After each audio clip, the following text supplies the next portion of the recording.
Hello and welcome to Next. Today, I'll show you how to create a simple CTA button in the asset editor. Let's get started. First, open the creative where you want to add the CTA and upload your assets. Then, go to Extras and click Create in Asset Editor. The asset editor will open.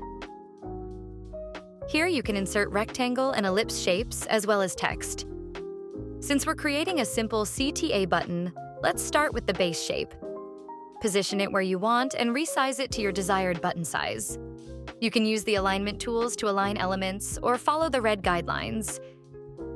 You can customize the shape's color, opacity, corner radius, border width, and border color.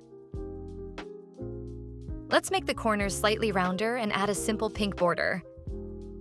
Now the base is ready. Next, we'll add text. You can choose from the available fonts or upload your own to stay on brand.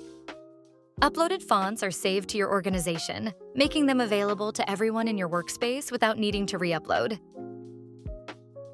For this example, we'll use Poppins Bold, size 18. You can also adjust the line height, text color, opacity, and alignment.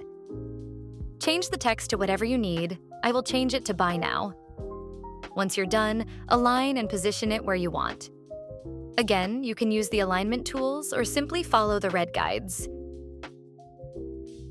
If you want to align the text and shape together, click the text layer, then hold down Shift and click the other layer. As you can see, multiple layers are selected. This lets you align and move them together. And that's it. You now know how to create a simple CTA button in the asset editor. No external tools needed.